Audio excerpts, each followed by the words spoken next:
પંડિત દીનાનાથ, બહુ ઇજ્જત કરી લીધી તમારી. તમારો દીકરો મારી દીકરીને લઈને ભાગી ગયો છે. આખા બનારસમાં ખૂણે ખૂણા શોધો. જો 15 દિવસની અંદર સત્ય મને ના મળ્યો ને તો બધી મર્યાદા તોડી દઈશ. અગર એ મારા પ્રેમમાં પાગલ થઈ ગયો હશે ને તો જેવું હું વિચારી રહી છું ને એવું જ થશે. મારી હર શ્વાસ હવે તારા નામની.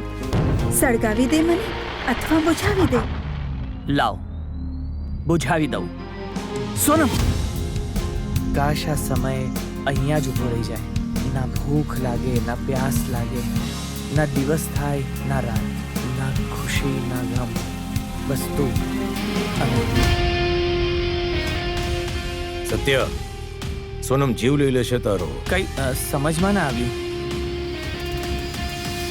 આજે ચિંગારી ઉડી રહી છે ને બિલકુલ તમારી આંખો જેવી. Happy birthday to me, happy birthday to me, happy birthday to me, happy birthday to me.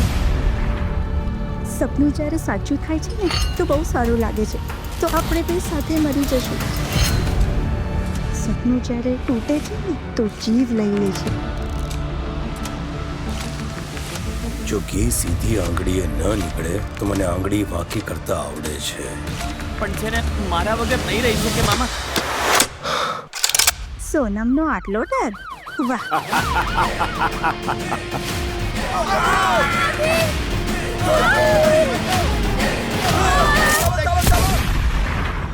આટલો સન્નાટો કેમ થઈ ગયો ભાઈ?